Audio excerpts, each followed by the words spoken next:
When I look at the data coming out of the United States right now, I have to tell you, I'm genuinely concerned. And I don't say that lightly. I've been analyzing economic policy for over 2 decades, through the dot-com crash, the Great Recession, the pandemic.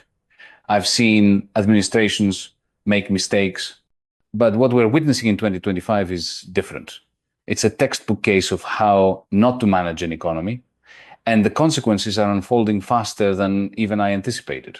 Let me start with what should have been obvious from the beginning: tariffs.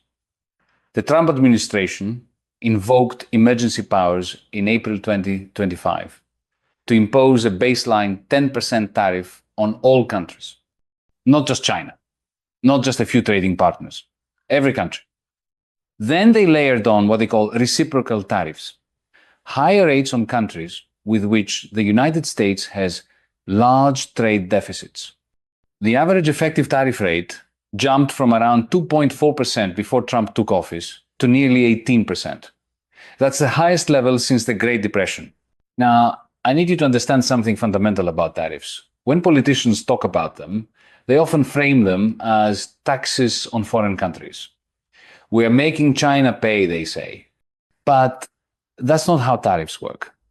A tariff is a tax on imports, and that tax is paid by the American company importing the goods. In many cases, those companies pass the cost on to American consumers. So when the United States imposes an 18% average tariff, the country is essentially imposing a massive tax increase on the American people. The Penn-Wharton budget model, one of the most respected economic forecasting institutions in the country, projected that Trump's tariff plan would raise about $5 trillion over 10 years on a dynamic basis. Now, that sounds like a lot of revenue, right? But here's the crucial part. They also projected that these tariffs would reduce gross domestic product and wages by more than twice as much as a corporate tax increase that raised the same amount of revenue. Let me repeat that. Tariffs are more economically damaging than doubling the corporate tax rate. Why? Because tariffs don't just raise prices, they create uncertainty, they disrupt supply chains that have been built over decades, they invite retaliation from other countries, and they fundamentally misallocate resources in the economy. And we're already seeing the effects. In the first quarter of 2025, the United States economy contracted at an annual rate of 0.3%. That's right, the economy shrank. This was the first economic contraction under Trump's second term, and it came just months after he took office. The administration blamed it on Biden, of course. They said they inherited an economic catastrophe, but that doesn't match the data. The economy was growing at a solid 2.4% pace in the final quarter of 2024. Something changed in early 2025, and that something was policy. The contraction was driven partly by a surge in imports, as businesses and consumers rushed to stock up before the tariffs took full effect. That's what economists call front-loading, and it's a classic response to anticipated trade policy changes. But it also reflects something more troubling: a fundamental loss of confidence in the direction of economic policy. Now, let me talk about what happened in the markets, because this is where things got truly dramatic. On April 2nd, 2025, what Trump called Liberation Day, he unveiled his comprehensive tariff plan. The reaction was immediate and severe. The next day, April 3rd, the Nasdaq Composite lost 1,600 points. That was the worst single-day sell-off since the start of the COVID-19 pandemic. The S&P 500 dropped 4.84% of its value in one day. Stock futures had tumbled even before markets opened. S&P 500 futures lost 3.9%. Nasdaq futures dropped 4.7%. This wasn't just a bad day. This triggered what's now being called the 2025 stock market crash, the largest global market decline since 2020. Trump's first 100 days coincided with the stock market's third worst start to any presidency in United States history. Only Richard Nixon and Gerald Ford had worse beginnings, and both of those presidencies were dealing with extraordinary circumstances. The administration tried to walk things back. On April 9th, they announced they would pause tariff increases, and the market rallied. The S&P 500 posted one of its largest single-day gains in years, but the damage was done. The whiplash of policy announcements, reversals, and counter-reversals created an environment of radical uncertainty, and markets hate uncertainty. By mid-May, President Trump had signed over 4 times more executive orders than he had in the same period during his first term in 2017. That's more than even Franklin Roosevelt's famous first 100 days. Policy was changing so rapidly that businesses couldn't plan. Do you invest in new equipment when you don't know what the tariff regime will be next month? Do you hire new workers when you're not sure about demand? The answer, increasingly, was no. The Economic Policy Uncertainty Index, a measure maintained by researchers at Stanford, the University of Chicago, and Northwestern, stood at 234 inches, February 2025. That was its highest reading since December 2020, at the height of pandemic uncertainty. By March, it had doubled from its January level. This level of uncertainty is absolutely toxic for business, investment, and economic growth. And the uncertainty translated into something very concrete: a collapse in consumer confidence. This is critical to understand because consumer spending drives about 70% of the United States economy. If consumers lose confidence and pull back on spending, the entire economy suffers. The Conference Board's Consumer Confidence Index fell to 92.9 inches, March 2025, the lowest reading since January 2021. That marked the 4th straight monthly decline. In February, consumer confidence had dropped 7 points, the biggest decline since August 2021. By April, it had fallen to its lowest level since the start of the COVID-19 pandemic. What were consumers worried about? Tariffs and inflation, overwhelmingly. There was a sharp increase in mentions of trade and tariffs in the surveys, back to levels not seen since 2019. Comments on the current administration and its policies dominated the responses. Average inflation expectations for the next 12 months jumped to 6%, the highest since May 2023. That's a huge psychological shift. When consumers expect higher inflation, they often change their behavior in ways that can become self-fulfilling. And inflation did, in fact, accelerate. Consumer prices in September 2025 increased at an annual rate of 3%, up from 3% in April when Trump began rolling out his tariff hikes. The Personal Consumption Expenditures Price Index, the Federal Reserve's preferred inflation measure, rose an estimated 3.6% in the first quarter, up from 2.4% in the fourth quarter of 2024. Now, the administration kept insisting that inflation was defeated, that it was down to 2%, that prices were falling. This simply wasn't true. Grocery prices rose 1.4% between January and September 2025. They didn't go down, they went up. Energy prices were 6.2% higher in September 2025 than they were in September 2024. The national average gas price was around $3.08 per gallon, not the $2 that Trump kept claiming. This disconnect between the administration's rhetoric and people's lived experience created a credibility problem. It's reminiscent of what happened during the Biden administration, when officials kept saying inflation was transitory even as it accelerated. Denying economic reality doesn't make it go away, it just makes people trust you less. The impact on the job market has been equally concerning. In August 2025, the economy added just 22,000 jobs, well below the expected 75,000. The unemployment rate ticked up to 4.3%, the highest level since September 2017 outside of the pandemic. In July, only 73,000 jobs were added, and the revisions to previous months were devastating, erasing much of the job gains for May and June. For the first 8 months of 2025, the United States added 598,000 jobs total. Compare that to the first 8 months of 2024, when the country added 1,144,000 jobs. Job growth has essentially been cut in half. And job cut announcements have surged. Nearly 900,000 jobs have been cut so far in 2025, up 66% from the same point last year. The federal government itself shed 84,000 workers between the beginning of the year and July. Manufacturing lost 11,000 jobs in July alone. These aren't just numbers. These are people losing their livelihoods, families losing stability.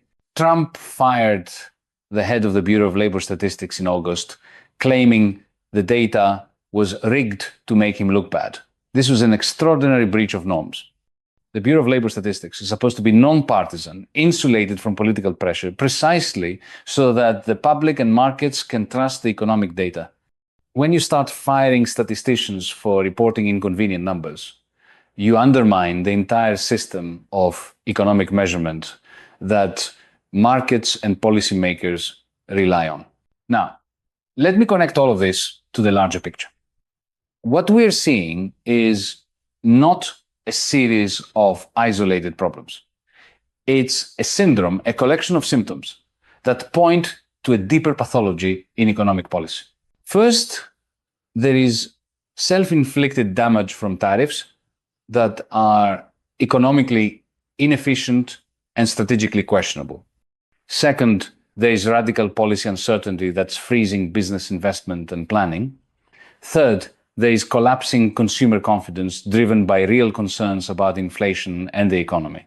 Fourth, there is a deteriorating job market with slowing hiring and rising unemployment.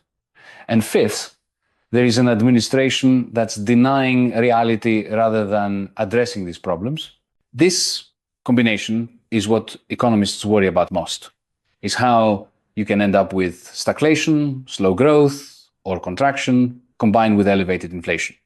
That's the worst of both worlds because it leaves policymakers with terrible options. If you raise interest rates to fight inflation, you risk pushing the economy deeper into recession. If you cut rates to stimulate growth, you risk making inflation worse. The Federal Reserve has been caught in exactly this bind. They paused rate cuts in January while they monitored the impact of the Trump administration's policies. They're stuck. Inflation is above their 2% target, but the economy is weakening. What do you do? And the global implications are serious. JP Morgan raised its forecast of a global recession to 60% by year end. Deutsche Bank warned that the tariffs could reduce unemployment in the EU and UK. This isn't just an American problem. It's potentially a global economic crisis triggered by United States policy. I want to be clear about something. This was predictable. I'm not claiming special foresight here. Thousands of economists warned about exactly these consequences before the tariffs were imposed. In fact, during the 2024 campaign, when Trump was proposing these policies, economic analysis consistently showed they would be harmful. The Tax Foundation, the Peterson Institute for International Economics, the Yale Budget Lab, these aren't partisan organizations. They're serious research institutions, and they all reached similar conclusions. Broad-based tariffs would reduce economic growth, increase consumer prices, and likely provoke retaliation that would hurt American exporters. The historical evidence supports this too. We've been down this road before. The Smoot-Hawley Tariff Act of 1,930 raised tariffs to record levels during the Great Depression. It didn't help. It made things worse by crushing international trade and inviting retaliation. Trump's tariffs have brought trade protections to their highest level since Smoot-Hawley. What's particularly frustrating from an analytical perspective is that there are better policy tools available. If you want to help American manufacturing, there are ways to do it that don't involve broad-based tariffs. You can invest in workforce training. You can support research and development. You can invest in infrastructure.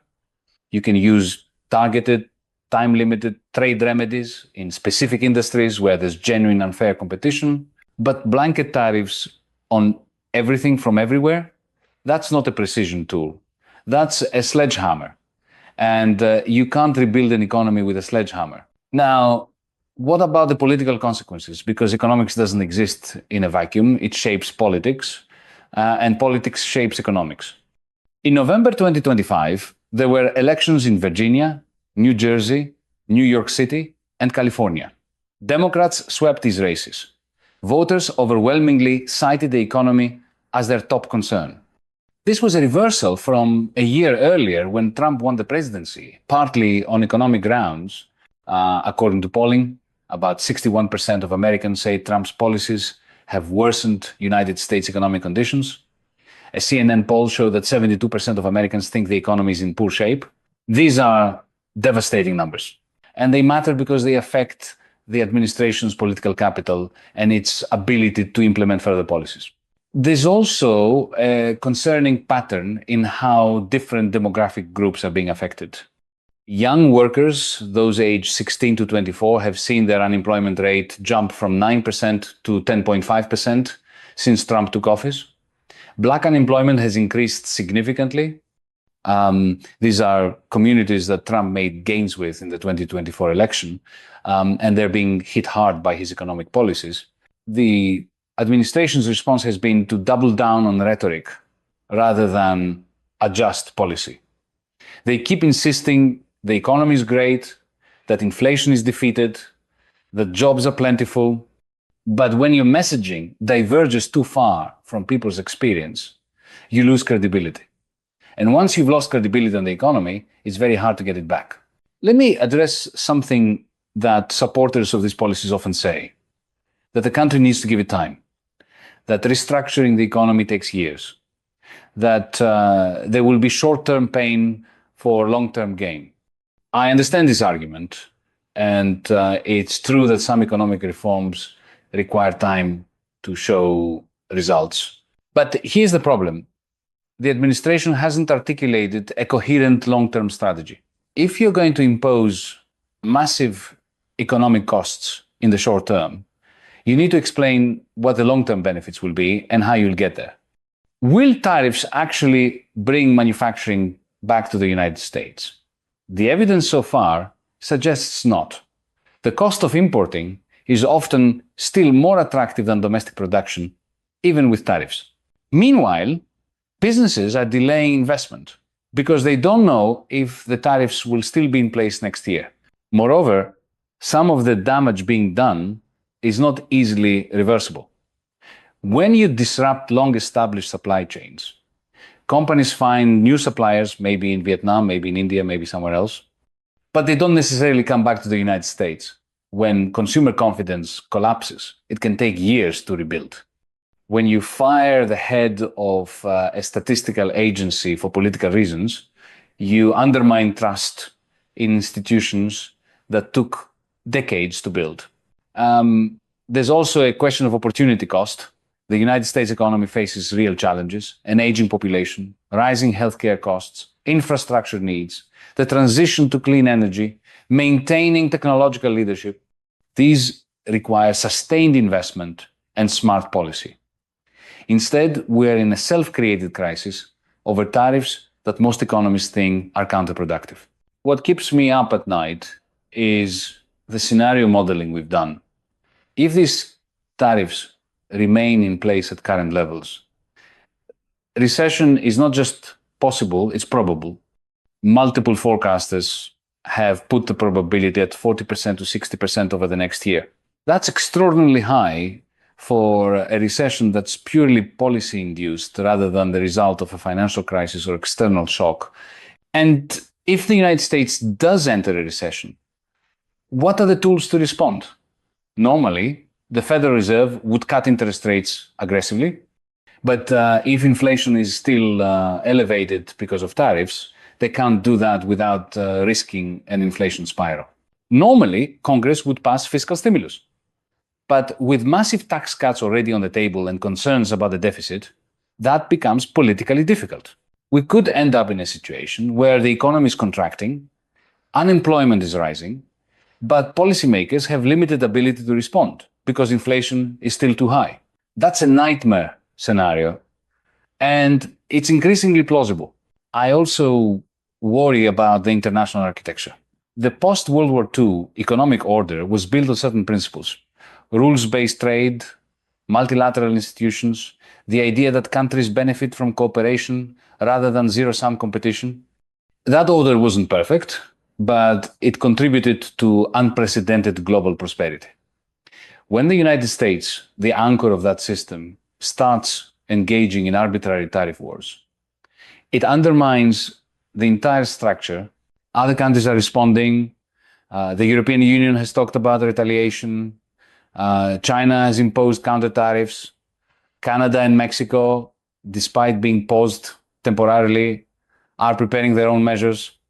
We're at risk of a global trade war where everyone loses. And once that spiral starts, it's very hard to stop. Let me also address the argument. I sometimes hear that the stock market has recovered, that it reached new highs by certain points in the year. It's true that markets have shown resilience, partly because of enthusiasm about artificial intelligence, and partly because of hopes that some tariffs would be rolled back. But the volatility has been extreme, and the recovery has been heavily concentrated in a handful of large technology stocks. Small cap stocks have underperformed significantly, and regardless of where the market ends up, the volatility itself is harmful. It makes planning difficult and discourages long-term investment. Furthermore, the stock market is not the economy. About half of American households don't own stocks.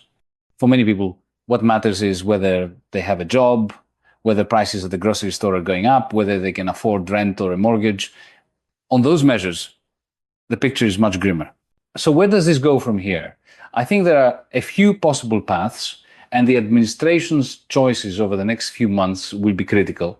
The best scenario is that the administration recognizes the damage being done and begins a systematic rollback of the most economically harmful tariffs. They could save face by claiming they've negotiated better deals, by granting exemptions, by whatever rhetoric they want. What matters is reducing the average effective tariff rate and reducing uncertainty. If they do this in the next quarter, the country might avoid a recession, consumer confidence could stabilize, business investment could resume. The middle scenario is that they continue with the current muddled approach, imposing tariffs, pausing some, exempting others, but maintaining high overall levels of trade friction. In this case, the likely outcome is a period of very slow growth, elevated inflation, and high uncertainty.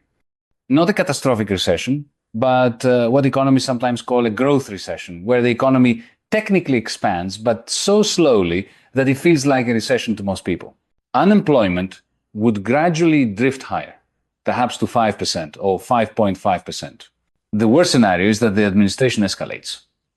They impose additional tariffs, get into a deeper trade war with China and Europe, and simultaneously pursue other economically disruptive policies. In this scenario, a serious recession becomes almost inevitable. We could see unemployment spike to 6% or higher, gross domestic product contract by 2% or more, a wave of business failures and bankruptcies. What troubles me is that I'm not sure which scenario we are in. The administration's decision-making has been so erratic that it's genuinely hard to predict. One day they're threatening new tariffs on semiconductors and pharmaceuticals. The next day they're talking about deals.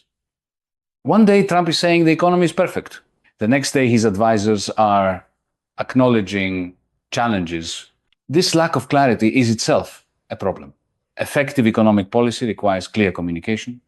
Central banks spend enormous amounts of effort on forward guidance, telling markets and the public what they plan to do and why. When policy is unpredictable, everyone has to build in a risk premium. Businesses hold more cash and invest less. Consumers save more and spend less. That's the economics of uncertainty, and it's inherently recessionary. I want to end with a thought about institutional credibility. One of America's great strengths has been its economic institutions, the Federal Reserve, the Bureau of Labor Statistics, the Congressional Budget Office, independent economic research bodies. These institutions aren't perfect, but they've been generally trustworthy. They produce data and analysis that the world relies on. When an administration starts attacking these institutions, firing people who produce inconvenient data, and demanding that statistics be politicized, it erodes something precious. If businesses and markets can't trust American economic data, they'll discount it. They'll make decisions based on their own information, which will be less accurate. The whole system becomes less efficient. This might sound abstract, but it has real consequences. The integrity of economic data is a public good. It's part of what makes the United States economy function. Undermining it for short-term political gain is incredibly short-sighted.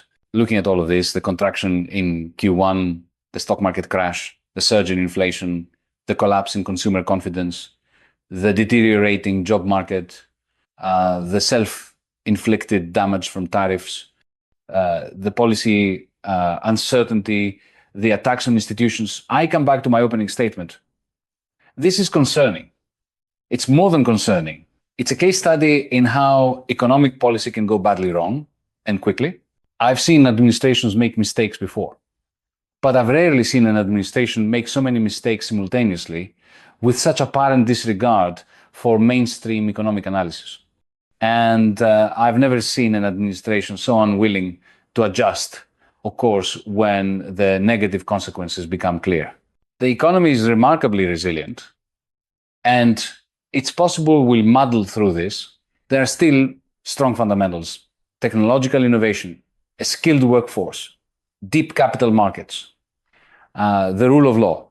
But policy can overwhelm fundamentals if it's bad enough. And right now, we're testing just how much economic damage policy can do. The next few months will be critical. If the administration changes course, the country might avoid the worst outcomes. If they double down, the outlook is potentially the first policy-induced recession in decades, at a time when the country should be investing in the future rather than fighting unnecessary economic battles. I hope I'm wrong. I hope that somehow these policies work out better than the models predict, better than the historical evidence suggests, better than my analysis indicates. But hoping isn't a strategy. And right now, the data is telling us a clear story. We're in deeper trouble than many people anticipated, and the clock is ticking. The question now is whether anyone in power is listening.